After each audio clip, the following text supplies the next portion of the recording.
This is the Whole Care Network.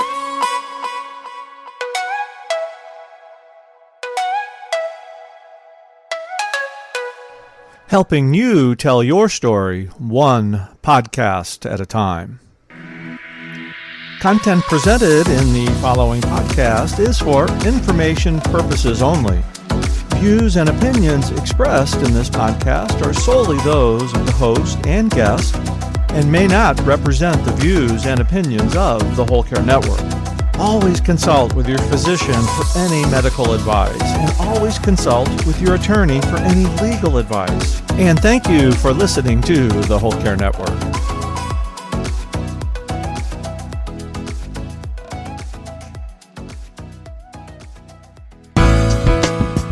I guess I would like to see more people comfortable with thinking ahead about their own death. So if the more that we can help our society become less fearful and avoidant of the topic of death, I'd love to see more people have time to actually plan for the end of life and be less afraid, so that they could spend more time with their families and have hopefully more peace and more quality of life at the end of life. This is the Heart of Hospice podcast with Helen Bauer. Dr. Karen Wyatt, host of the End of Life University podcast, is back on the show today. Whether you're a family caregiver or an end-of-life professional, the Heart of Hospice is here to enhance your hospice experience by connecting you with information you can use about end-of-life care.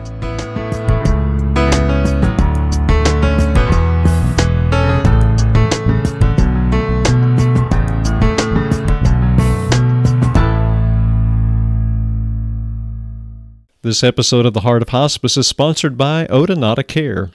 When caring for a loved one on hospice, support becomes essential. Introducing the Care Plan, a path to comfort for the hospice patient, a supportive guide by experienced hospice nurses Nancy Heyerman and Brenda Kizzire. Nancy and Brenda invite you to experience all that the Care Plan has to offer. Be sure to check out their free library of care videos on thecareplan.net or on YouTube. Purchase your copy of the Care Plan today at thecareplan.net. I'm so honored to have Dr. Karen Wyatt back on the show. She is a retired hospice physician and the host of the End of Life University podcast. She's the author of the book 7 Lessons for Living from the Dying, which contains stories of patients she cared for in hospice and the spiritual lessons she learned from them at the end of their lives. She's widely regarded as a thought leader in the effort to transform the way we care for the dying in the U.S. She's a friend, a colleague, an industry expert, and just a compassionate voice for end-of-life care in the U.S. During our conversation, and this was definitely a conversation, it was so nice to connect, Karen shared what she's reading, what she's watching, and what she's been talking about and focusing on lately. Karen and I discussed the trends that are happening in hospice that are sort of weighing on our minds. She shared how providing medical care at home just blew her away, and that she believes that this is how medical care should be done. You know, in that more personal, intimate setting that shows us who our patients are as people. We also talked about the tendency we have to label people when they become patients. When they become ill, the first thing we assign them is a label that says patient, and then we assign them a number. It's dehumanizing. And we talked about that at length. Karen also added something to her memorial service plans as we were talking. You'll have to hear what she picked up on and added in. I asked Karen what lessons she thought we learned during the pandemic, and we talked about that quite a bit as well. So you're going to love this conversation that I had. Here's my talk with Dr. Karen Wyatt.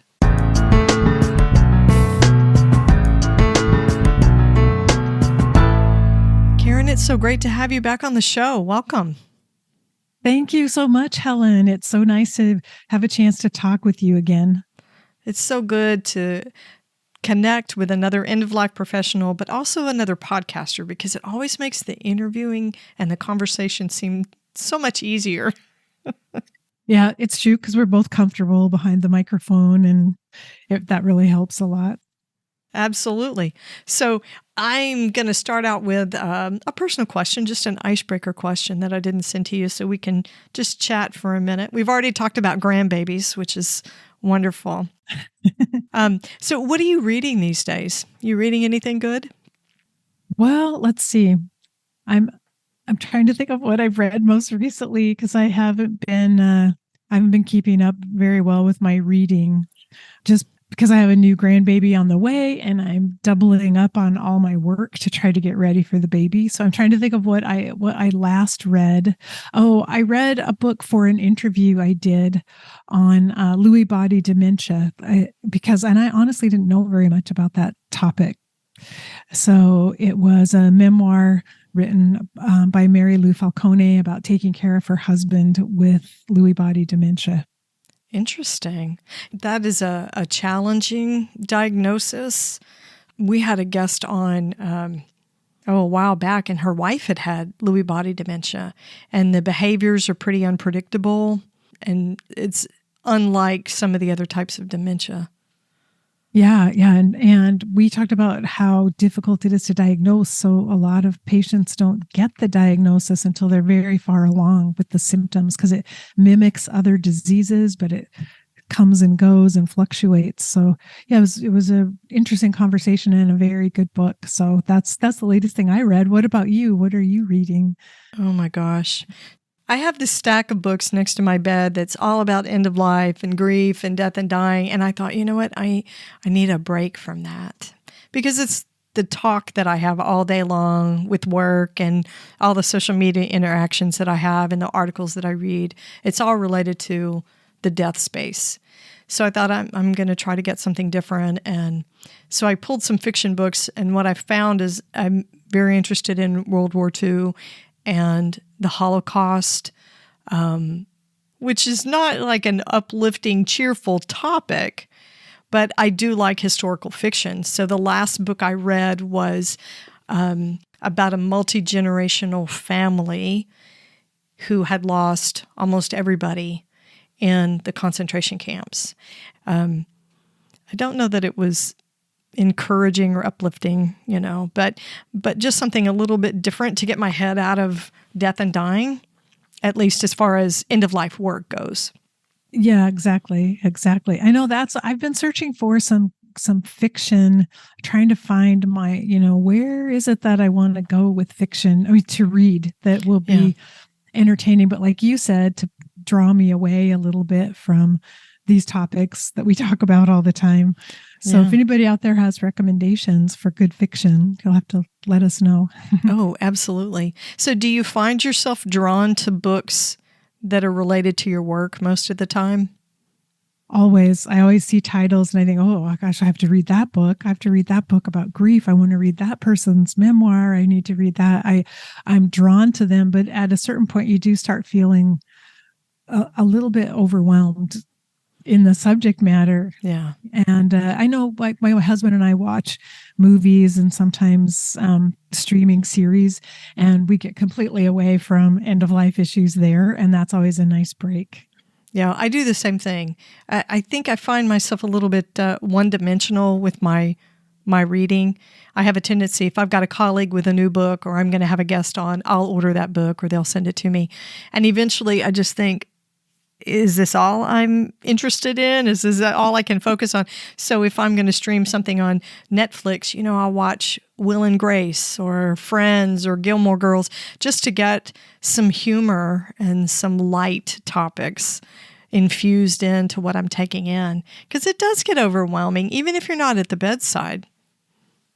Yeah, it really does. And I sometimes I feel bad for my husband because I think, oh my gosh, look at what I talk about all day long with him. Like I'm always telling him a story that I heard or something, but it's always related to end of life issues. And I think how patient he has to be to listen to that all day long. Does he work in healthcare at all?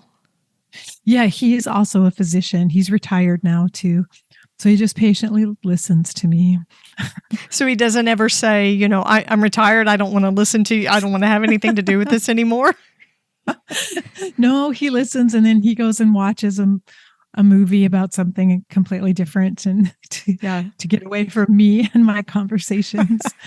My poor husband, I think the worst thing is, like, if we go to a funeral and visitation or whatever, then I have a tendency, especially if there's travel time involved, to do some advanced care plan conversations in the car. And he's trapped. And I will tell him, did you see this? I don't think I want that for myself. Don't ever do this for me. I can't stand this style of music. Make sure I have this and this and this. And he's just stuck, but it's on my mind. And it seems like a teachable moment, at least to me. So I make him have those conversations with me. And bless his heart, he's a quiet guy. And he just takes it in. And then he says, and this is classic, I'm not going to remember any of this. Thank you very much. You need to write it down. Yeah. So true. Maybe we should create a support group for our husbands, and they can compare notes and support each other. Spouses of end-of-life workers. Yeah. Because we have to be seen as a little bit weird. I think so. Yeah. I think so. Really, just our comfort level with everything to do with death and dying, and just the fact that that's where we tend to gravitate immediately in terms of topics to discuss. Yeah. Yeah. I'm more than happy to talk about my husband's death. I tell him that all the time. I don't think he thinks that's funny, but yeah, this is just the normal conversation for us, right? Yeah, definitely. So we want to do today's episode, your interview with me, a little bit different. I wanted to come to the interview without any questions this time, because I know where you're working, you know where I'm working, and we just wanted to have a conversation about what's going on these days. So what trends are you seeing? What issues are on your mind with end-of-life care? Well, a number of different things. In terms of hospice care, I have a lot of worries right now about hospice care because of stories I hear, at least in places where private equity firms have been buying up hospices and are changing how hospices function to maximize profits. Like those things really scare me. Though when I'm out and about in the community and I meet with people working in hospice, I don't really see that with my own eyes. I just hear stories about it. And that trend concerns me a lot. Though when I meet hospice nurses and home health aides, they're still giving the same amazing care. When I hear from them about patients, they're still doing the right things and caring for their patients. So maybe it's not as dire as I think, but that's one concern I've had. Yeah, that's a legitimate concern that I share as well. I know there's been some statistics that have been put out, and I can't quote them, but the quality of care and the frequency of care that's given to a patient of a not-for-profit hospice versus a for-profit hospice. So just for listeners, most of the hospice agencies in the United States are for-profit, and many of them are owned by investment bankers, not necessarily physicians or business people that have experience in healthcare, but more people with money, companies with money. And that's very common in the hospice industry.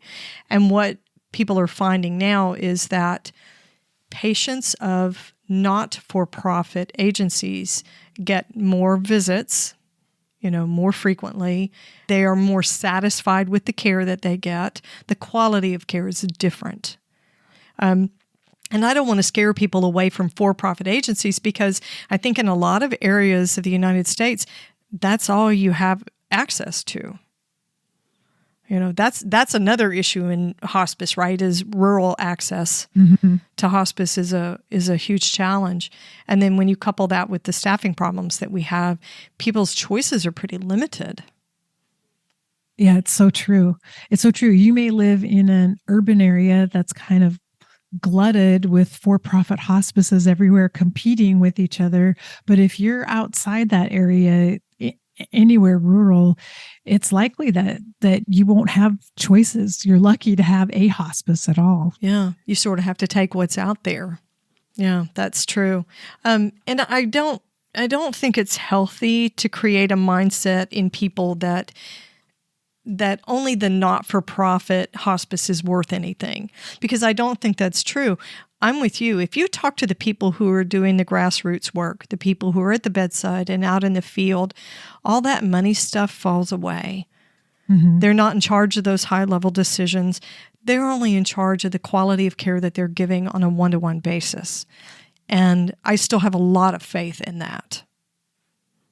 Same here, because the people who are giving hospice care, who've been attracted to work in hospice, they're working from their heart, and they're not about the money. They're there because it's a calling for them and they're committed to it. So I trust that they're giving the very best care they can in the circumstances they're in, but I still think that's good care. I think the patients are doing okay and getting enough care at this point. I just hate to see, like, my beloved hospice industry, I just hate to see it be tainted in a way, and to hearing distressing stories about things that have happened, that really hurts, because in the old days, you would hear pretty much all positive things about hospice and hospice care. So it's painful, but maybe this is just part of the growing phase that we're going through too in hospice, as we move forward and there are new technologies and new ideas. Maybe this is just a temporary transitional phase, and something great will come from this time. Do you think maybe we're unlearning? Because sometimes it seems to me as if we're in a season of unlearning. We know what a medicalized death looks like in the hospital, with all these different tubes and gadgets and processes and treatments attached to our dying process and our dying bodies. Do you think maybe we're unlearning and figuring out that's not the best way to do things? I love that. I love that concept of unlearning. We do kind of have to unwind and unravel what was created in the past that doesn't serve us anymore. And we already know it's not the way most people want to experience the end of life. We already know that. But because it's so ingrained in our system, we do kind of have to step backwards and take it apart a little bit before we can create something better. Yeah. I think that's true. I think learning to remove things, because the way technology and healthcare has advanced, the way science has advanced over the last, 50 years, 75 years, all of that progression, all that progress was seen as something wonderful. And now we've sort of figured out, well, maybe we're more human and those needs need to be at the forefront of what we're doing instead of all the fixing and the unnatural stuff. So true.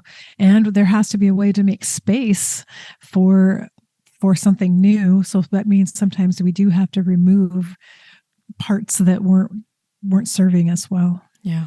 And that's where the education comes in. Absolutely. Which is what probably 90% of the work end-of-life professionals do, no matter what their position is, no matter what their role is in end-of-life care. 90% of the work that we do is education. And there's still such a huge need for it everywhere, not only educating the general public, but educating medical colleagues who still don't know enough about end of life or how to support their patients, or even referring patients in for end of life care. I was doing a talk earlier this week and was talking about my first death in hospice, the first death that I ever saw. And I had a really remarkable experience, which I think it was unusual. I didn't come to hospice thinking, oh, I'm called to do this. I didn't have that quite of a high mindset. I was more about, here's the nursing job. Nursing is nursing. I need a full-time job, and this seems like a good fit. But my first day in the field, it was the third day at my first hospice job, gone through all the orientation stuff, learned the policies, watched the films, all that sort of stuff. And then my first ride-along visit with another nurse, the patient died while I was there. And wow. We were probably there 2.5 hours because the patient was actively dying, and the family had reported that she was, quote, having a bad day. Well, she was an end-stage Alzheimer's patient, bedbound, nonverbal, and all of that. So when we got there, the LVN realized that the patient was actively dying, and she just proceeded to make this incredible, supportive visit and experience. And I was just blown away by that. And then I realized I had worked as a nurse for 15 years before I ever saw someone die in their own home. And it's very, very different from what you see in the hospital. Wow. What a powerful initiation into your new job, day 3. It was amazing. And it taught me so many different things. For one thing, the professional arrogance, RN versus LVN, because we do have a tendency to relegate our LVNs to lower tasks and, consider them not to be real nurses, which is a mistake. But to be training with an LVN who had years of hospice experience, it wiped out every professional any thought of professional arrogance that I ever had. I was so grateful to be mentored by this woman, and then to watch this woman die. And she had a family member there with her, a woman who got into bed with her. Mm-hmm. And I've told this story so many times because it's very vivid for me. The family member told us that when the patient was still healthy enough to communicate, that she told the family she was only afraid of one thing when it came to her death, and that was dying alone. Mm. So when all this was happening and she was actively dying, the family member got into bed with her and wrapped herself around her like you would spoon someone and cuddle with someone. And she whispered in her ear the entire time she lay there dying until she took her last breath. And I had never seen anything like that. Oh my gosh. So powerful. Yeah, it was incredibly powerful. And not all deaths are like that. I get that. But to see that, and then the nursing director came and trained me on what the RN's role would be at a home for Texas, whatever our laws and procedures are. And then when we got done and everybody was leaving, she told me to go home for the rest of the day. And that was my very first lesson in self-care. She told me, she said, you take care of the patients and then you take care of yourself. And that's what I want you to do for the rest of the day. Wow. She recognized the impact that would have on you. Exactly. So I was fortunate enough to be immersed inside this team. I had a fantastic social worker, a chaplain that was just amazingly supportive. And my spiritual life grew because I knew these chaplains that worked on the team. It was just a blessing of an experience. And I realize not everybody has that, right? Some people it's just different. But for me to have stumbled into that, it was really just an incredible thing.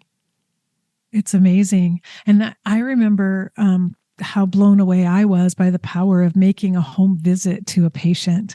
That made a huge impression on me. And I started thinking we should be practicing all medicine this way, because when you step in someone's home, you instantly know so much about them being in the home, and you're instantly connected to them at a completely different level. It's no longer just academic in your head doing a review of systems. You're there, you see where they live and what they cherish, and you just know so much more about them than you ever could find out in a clinical setting.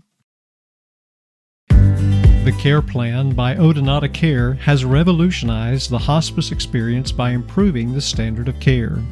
This booklet provides education and support to the patient and the patient's caregiver. The Care Plan provides step-by-step directions for caregiving tasks like cleaning or turning a patient. Hospice agencies utilize the Care Plan to support caregivers and to provide critical information in the moment when it's needed.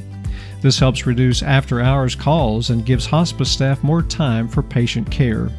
The Care Plan's simple design empowers caregivers by giving them the tools they need to feel confident caring for their loved one. Odonata founders Nancy Heyerman and Brenda Kizzire also offer a free library of care videos to provide even more support for caregivers. Videos can be found on thecareplan.net or on YouTube. The Care Plan is available in English or Spanish and can be purchased on the Odonata website at thecareplan.net. It's available in paper and digital formats, and bulk purchases are also available for agencies. Purchase your copy of the Care Plan today at thecareplan.net.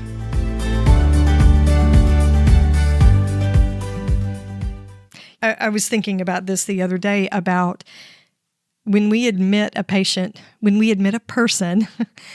to a hospital, or really when they get any sort of engagement inside the healthcare system, what is the first thing we do? What is the first thing we give them? A medical record number. They're assigned a number. So that immediately takes away a piece of their identity because they're not identified by a name anymore. And I think that there's a lot of identity that is lost when someone dies in the hospital. Again, it's not always a bad choice, right? Everybody gets to choose what's a safe space for them to die. But when we get to step into someone's home, we're surrounded by their entire life and their identity. And to me, it's very humbling to step into that. Oh, yes. Yeah, exactly. I was it was a Q&A session with the hospice staff recently, and there was a non-medical person on the staff there who expressed that she was kind of dismayed, even in hospice, about all of the jargon that we use. Oh, yeah. And she said, why do you call everyone a patient? And you just corrected that, to refer to a person. She said, everyone's a patient, and you use all these acronyms all the time for things. And the nurses said, well, it's just a shorthand to make our note taking easier. But I think, it's true. We have to be careful of how we distance ourselves in a way from a person's humanity by the words we use and the way we write and talk about them. Ooh, I'm glad you brought that up, because that's one of the things I wanted to talk about today is about labeling and how we use it basically to de-identify people. We talk about de-identifying medical records, and what that means is you take away any sort of demographic or personal information where you just get the medical reporting of things. It's generic and anonymous. But the way we label people and assign numbers and diagnoses, I wonder why we do that, other than the shorthand and the convenience of things. I wonder why we actually feel that it's easier to manage people's care if we do that to them. To me, it seems like it comes from, in a way, our scientific mindset, that the way we've organized medicine is by groups of diagnoses and illnesses. And so we try to figure out what the diagnosis is first, because that lets us know what group do we put this person in, and then we'll know how to treat them based on that group. But it is so dehumanizing and so limiting, because the diagnosis a person has is actually really a small part of who they are. But when we over-focus on that and assume we know things about that person because we know their diagnosis, I think that's a big problem. I agree. And I think sometimes I look at how we handle this system that we've created, this healthcare industry, which when you talk about industry, that's something that they produce things. They don't take care of people. To me, it seems at odds. It's quality and quantity. It's compliance and compassion. They don't mix well. They seem to be at odds with each other. So when we talk about a healthcare continuum, I think sometimes what that translates into in reality is a conveyor belt. So we take a person, an individual with a name, say the name John, and we say, okay, you're a patient, but we have 8 million patients. So we put you on the conveyor belt, and it's a system, it's an industry. It's not care. It's dehumanizing. But I often wonder if we do that, some of the labeling and the objectifying that we do, because it makes it easier for us to deal and cope with the fact that we are providing care for other human beings. I think it makes sense that because hospice is still, it's part of the medical system and it follows the medical model. Yes. But also some of that distancing from patients may be self-protective in a way, because we're dealing with human beings, all of whom are going to die. And so we're going to have to say goodbye to them. We're going to have to walk them through their final days.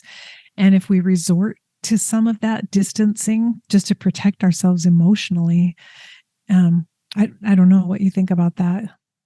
I think that's absolutely true. I think that's absolutely true. And there's some intelligence to that. It's a coping mechanism on our part, because how could anyone do this work day after day after day? And I've known healthcare professionals that have been in hospice 30 years. That's a lot of wear and tear on your coping mechanisms and your emotional health and your spiritual health, adding compassion fatigue and secondary traumatic syndrome and moral fatigue and all the different things that we deal with. Maybe that's the only way we can do this and still stay intact as ourselves. Yeah, I was wondering, have you done things within hospice, like having memorial services for patients? I mean, holding your own, some sort of ritual or ceremony with it for the hospice staff, just to help with the grief that people are experiencing? I have never seen an agency that did, and I've never worked with an agency that did a memorial service that was strictly for the staff.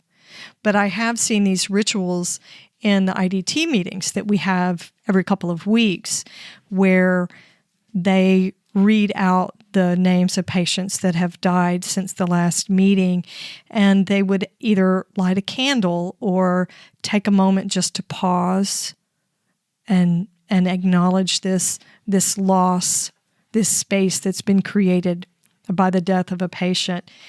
And it's a time to acknowledge the team's loss, because it is a loss for the team.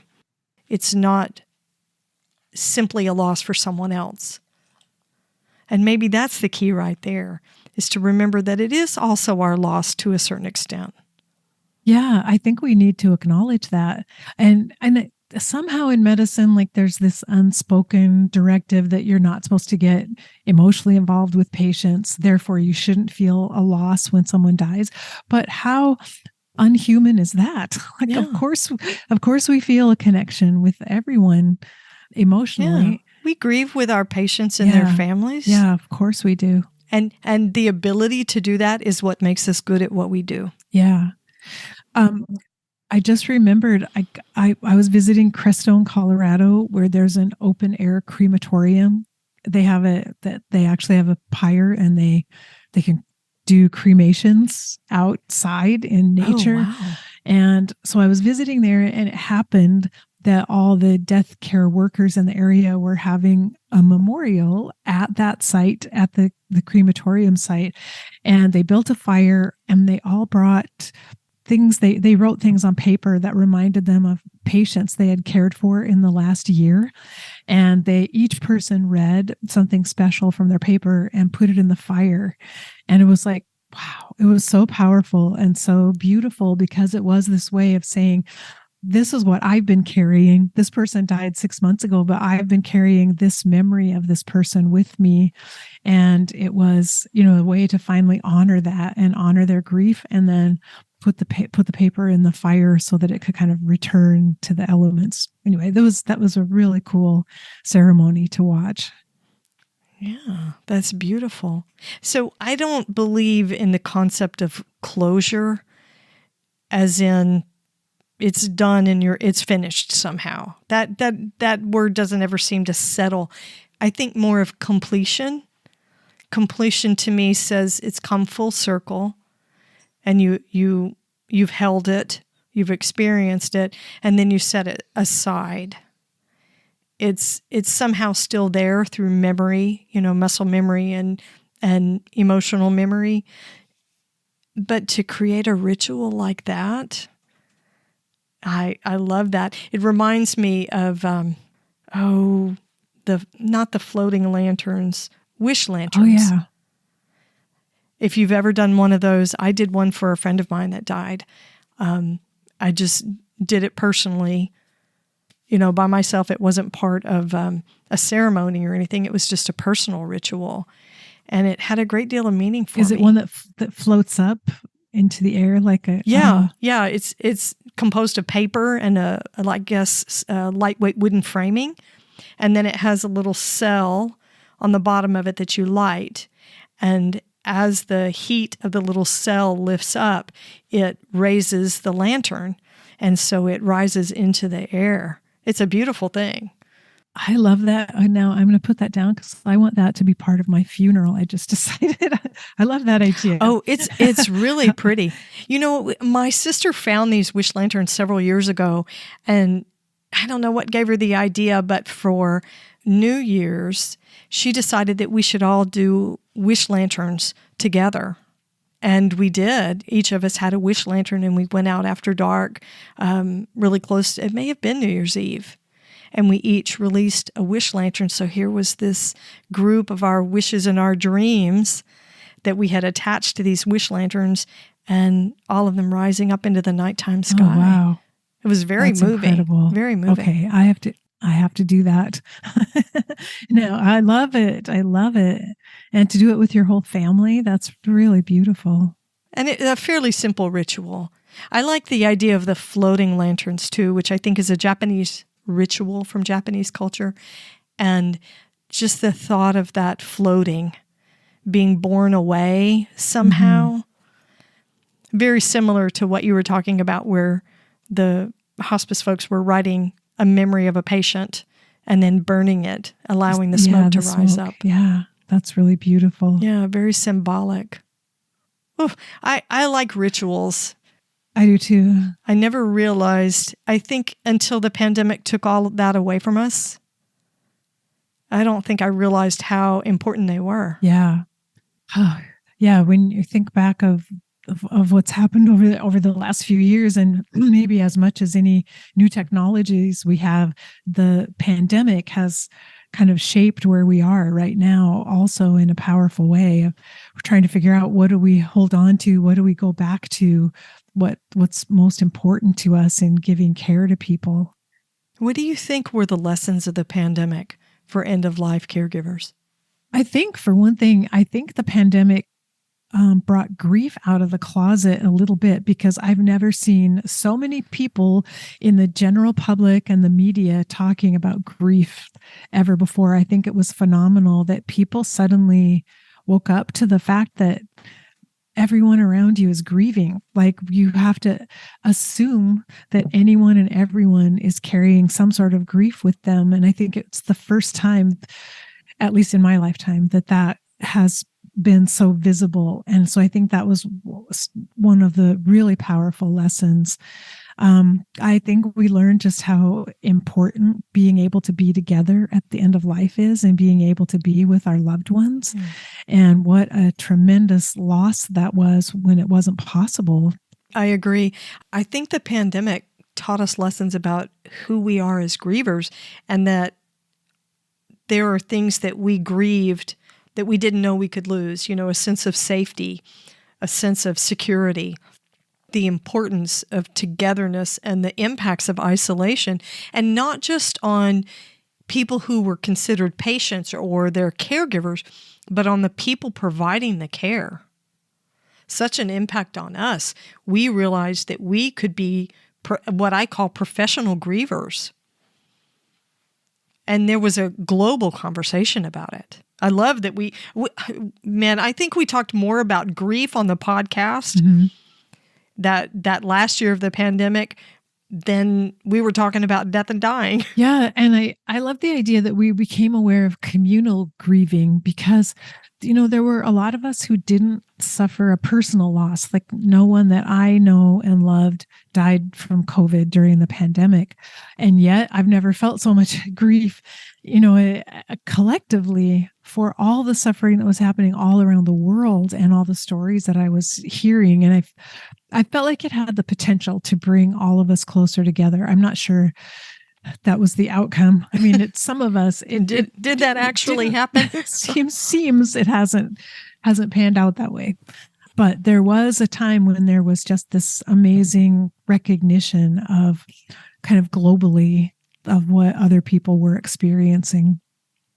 I think maybe we learned the value of the people that work in healthcare. I think we learned that our system was very fragile. We sort of, this is a terrible hospice pun, but I think we figured out where all the skeletons were, where the weak points were. And I would hope that we have learned something about who we are as healthcare providers, that, self-care, the way we used to think about it, the manicure, pedicure, vacation thing, that's gone. It's not about thriving anymore. It's about surviving as a professional caregiver. Yeah, that's so true. So true. Everyone got pushed right up to the edge, right up to their limits. I had a weird response during the pandemic because I wasn't working at the bedside, and I had actually just started working as an independent consultant. And so I became very disconnected. And I began seeing all these posts from people I was connected with that were still working in the hospitals and in the field, out in the community, and hearing these terrible stories. Some of them of personal loss, because these healthcare professionals were still having their own personal losses in the middle of caring for all these other people. But hearing the stories about the verbal abuse that they were dealing with and the overwhelm and the not knowing what to do because the rules changed from day to day as they tried to adjust to what was happening. And I remember feeling, first of all, guilty because I was not helping anybody do anything. I felt terrible. I felt like I was very protected and sheltered, and I felt guilty that I had these friends and colleagues going through terrible things. And I think it caused some depression on my part, and I felt like I was on the outside of things. I had that same feeling. And here I'm sitting at home all by myself, safely recording podcasts, right. But then, a few people said, thank God we have podcasts to listen to. That's really helping us because we're isolated and alone. And I started doing extra episodes and creating more content, thinking, okay, well, maybe that is something to do. But my medical heart said I should be out there in the field helping as well. And I'm not contributing in that way. Yeah. What do you think about the technology stuff?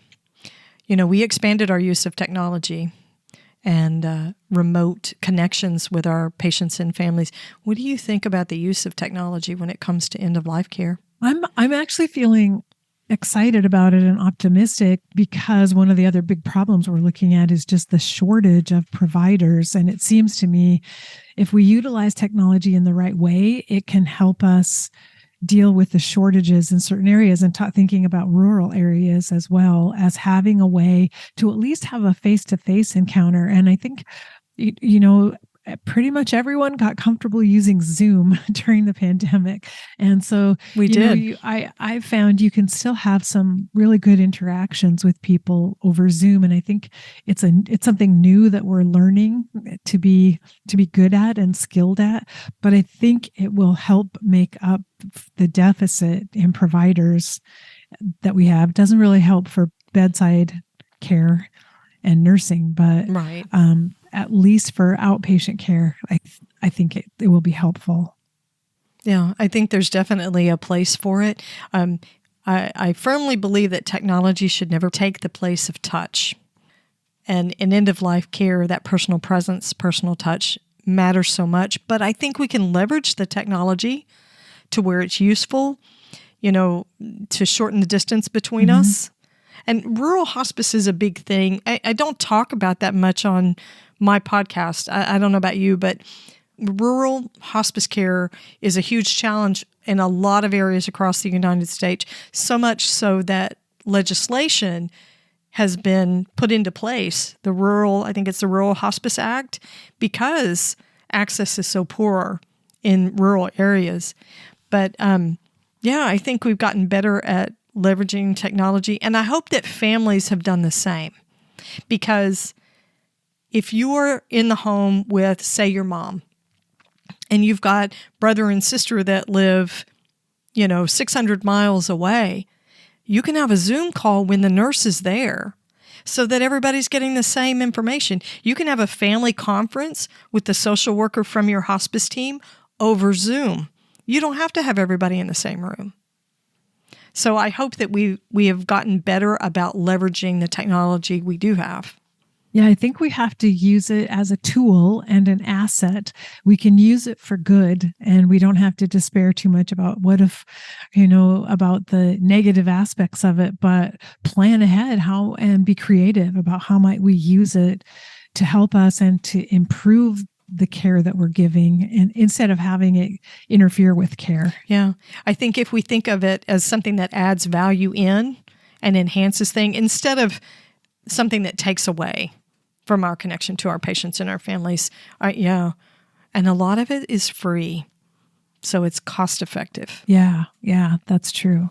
Well, how about the idea of having like Chat GPT help with writing notes, clinical notes and documentation? Like, I think if it could do anything to make clinicians work easier, like be more efficient at creating the note, or I don't know, I could see some benefit there. I don't know. That's pushing me. So I don't know. I begin to struggle with that immediately because the first part of AI is artificial. That's true. And I don't like that. I'm more of a natural person when it comes to end of life care. I'm the person that would say, take the wound vac off.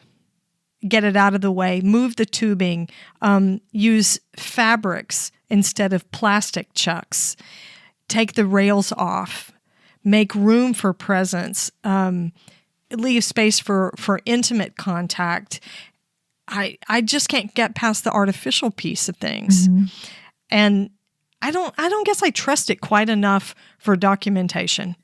Documentation with nurses, documentation is the bane of our existence. What do you think about it? Yeah, well, it's true. It's probably not refined enough and at a place where it is trustworthy actually to use fully in a situation. I was just trying to think if you had an AI scribe that you could dictate to who would just write all your notes, dictate while you're in the car and your notes would be done when you got home. I don't know.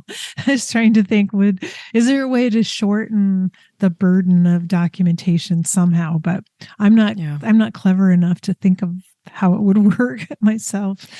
I like the sound of it, but I know nurses that use the talk to text aspects on their phones.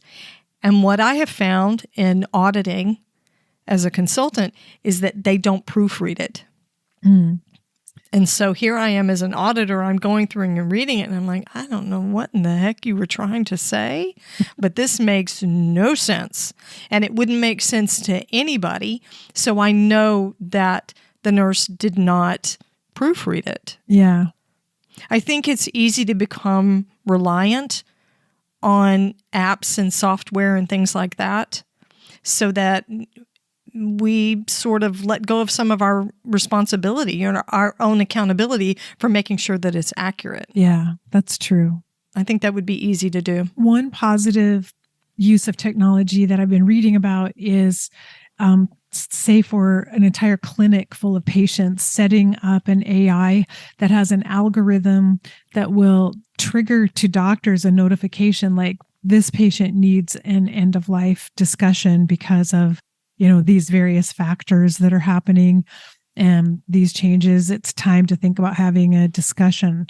And so I've read that it is making a difference in some clinics. Doctors they're getting these alerts and they're stepping up and doing a better job at communicating with patients when they get reminders. So maybe that there are probably certain applications that would be helpful. Yeah, I like that. I can see where that would be useful. I know that home health often uses programs like that to pick out patients that are having red flags that maybe the nursing staff can't look, forest for the trees, can't do the big broad look and say, oh, well, in the last 6 months, she has had this many infections and gone to the emergency room and had this many falls and this much weight loss. And then all of a sudden, boom, here are 8 different things that qualifies this patient for hospice. So it's time to have that discussion. So, yeah, I've seen that be very successful. I don't want it to take the place of our own observance. But, sometimes everybody needs a boost on things. Yeah. Yeah. We don't want to get lazy about paying attention to factors that we should notice. Yeah. Not let the systems do the work for us. But, yeah, I can see where that would be really helpful. For over 2 or 3 weeks, every day, I went on ChatGPT and I just started asking questions, all sorts of things about end-of-life issues and current issues in end-of-life to see what it would come up with and what it would produce. I was really interested in just seeing what does artificial intelligence know about death and dying. And a few times it said, I am a language learning module. I'm not human, so I don't know what it's like to fear death, but I understand that humans do fear death. So it was really interesting to hear. That's interesting. Chat would say, and it was very conversational back and forth. And I started asking some things I decided I would get personal, and I told ChatGPT that my father died of suicide a long time ago, but that I still have a lot of guilt and grief about that, and wondered what Chat thought of that or what Chat could say to me. And it was actually really comforting. I was so surprised that this artificial intelligence, putting together all these pieces it had learned and gathered, just wrote a really nice passage for me about that. And so I thought, I see there's some promise here and potential. If we can use it correctly, we have to use it for good and use it the right way and ask the right questions. It was a fascinating experiment. I just did it just to see what it was like. And then the conversations that Chat came up with were so interesting to me that I just put them all together into a book if anybody wanted to read it. What prompted you to get started with that? I don't know. I was listening to a podcast for authors, actually, and they were talking about ChatGPT when it first came out and how exciting it was, and how they were asking it questions about their writing and questions about doing research on things to help them write better. And I just thought, I wonder what ChatGPT knows about death and dying and end of life issues. And so that's what I just started diving in and asking questions. I asked about what kind of healthcare inequities are the biggest problem in our country. And it gave me this really good printout of statistics and what is wrong in our healthcare system and what we need to fix it. And then I said, what can we do to fix it? What ideas do you have? What would make it better? And Chat just immediately spewed out 10 different ideas of things that we could try that might make it better. So it was just a fun exercise for me. That's very interesting. It kind of makes me want to try that and enter a few questions in and see what I come up with. And yeah, what's interesting is that now, because my account with Chat remembers every conversation we've ever had. And so I can go back and say, back when I asked you this question, I can refer back to it, and Chat remembers every single thing that we've ever discussed and that every answer it ever gave to me. And a few times I could rejected the answer because it was actually wrong. I asked Chat, what's the best way to talk to, say, a 5-year-old child about death? And he said, oh, tell the child it's like when their toy stops working and it doesn't work anymore. And I said, no, that's wrong, because you can put a new battery in a toy, or you can replace the toy or fix it. That's not like when a human being dies. And Chat went, oh, thank you for explaining that. So you have to wonder if if the AI incorporates that correction to its thinking. I asked that. and is able to sort of evolve from there? I asked it. I said, do you get anything from our conversations? And it said, I learn from every question that you ask me. And when you give me feedback, I learn from that as well. And Chat said, thank you. And at the end, when I put this book together, I said, Chat, I'm making a book of all of our conversations. And Chat wrote back and said, I'm so honored.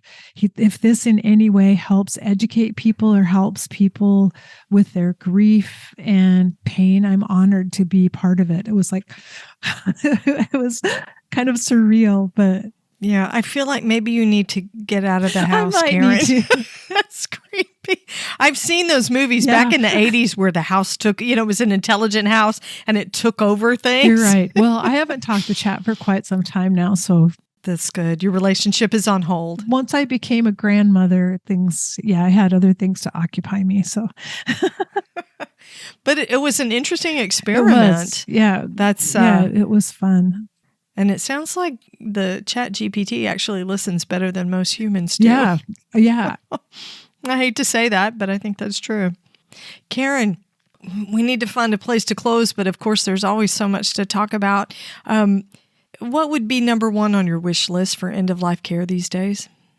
I guess I would like to see more people comfortable with thinking ahead about their own death. So if the more that we can help our society become less fearful of and avoidant of the topic of death, I'd love to see more people have time to actually plan for the end of life and be less afraid so that they could spend more time with their families and have hopefully more peace and more quality of life at the end of life, whether they're in hospice or not, or whatever choices they make, just to approach it with less fear and less avoidance.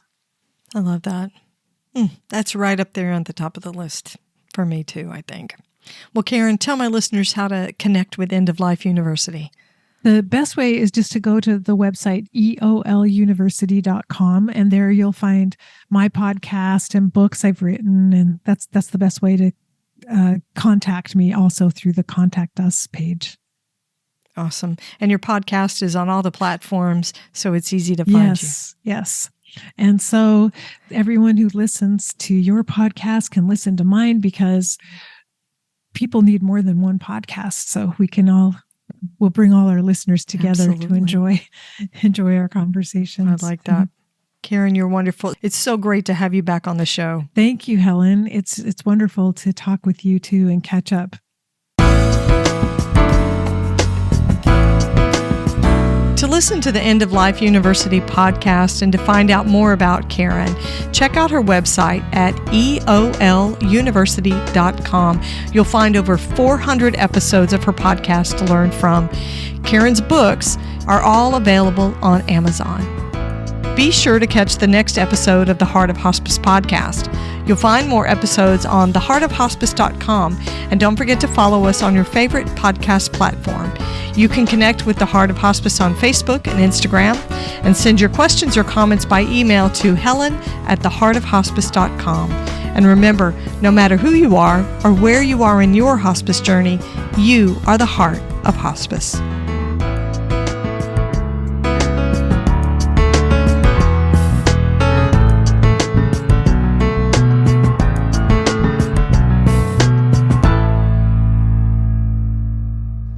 This is the Whole Care Network.